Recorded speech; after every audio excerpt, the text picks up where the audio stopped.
A body is thrown up vertically with velocity v0. It reaches a height maximum of h. If one wishes to triple the maximum height, then the ball should be thrown vertically with velocity. Okay. So what's given is the body is being projected from a point with velocity v0. Velocity v0.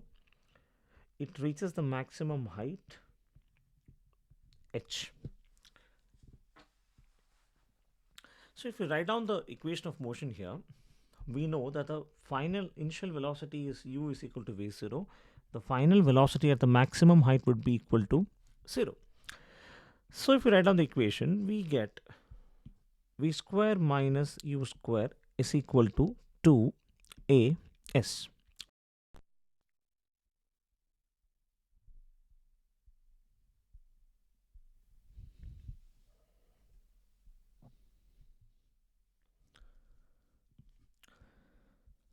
So the final velocity is 0 here. So we have 0 minus u square is equal to 2 into a is minus g. Why is it minus g? Velocity is in the upward direction. Acceleration due to gravity is in the downward direction.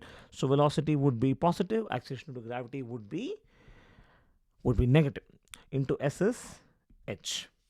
So basically what we get is u square is equal to 2gh, right?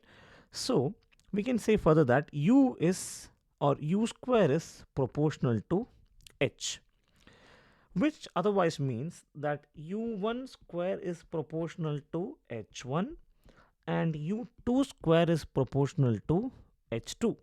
If you divide these two equations, we can get a mathematical relation which says u1 square by u2 square is equal to h1 by h2.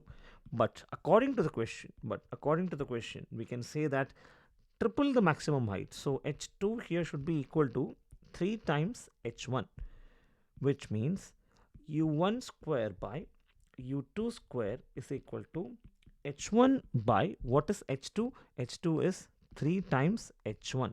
Now h1 and h1 will h1 by h1 is 1. So what do we get?